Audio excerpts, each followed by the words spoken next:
Ассаламу алейкум ханымдар. Сіздермен бүгін өте пайдалы, әрі дәмді, витаминге толы, бір жасағаннан ақ шығатын бауырдан котлет жасайтын боламыз.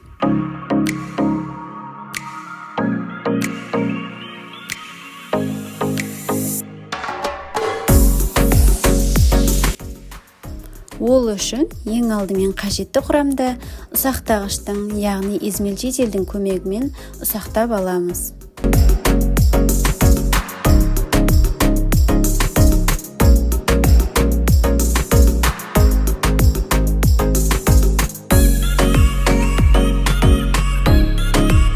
Бауырды ұсақтап алған соң, картошка мен асқабақты да және сарымсақ пен пиязды да дәл осылай ұсақтап барлығын біріктіреміз.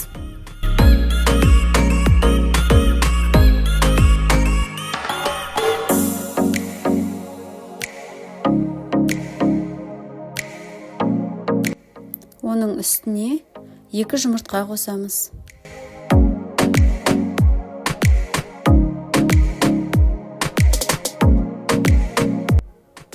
Одан соң бір кесе сүтімізді құйып, барлығын жақсылап біркелкі болғанша араластырамыз. Дәміне қарай тұз бұрышымызды саламыз. Одан соң 5 қасық ұнды 2-ге бөліп, бірінші 3 қасық ұнды, одан кейін 2 қасық ұнды қосып, дәл осылай барлығын біркелкі болғанша тағы да жақсылап араластырып аламыз.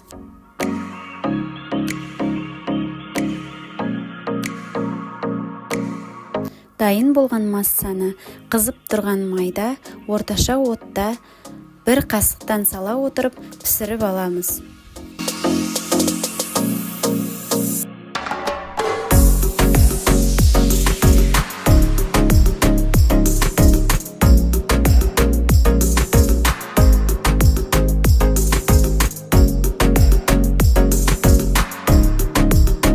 Қызарған котлеттерімізді екінші жағына ауыстырамыз. Осылай барлық котлеттерімізді қызартып пісіріп аламыз. Өте жұмсақ, әрі нәзік болып шығады.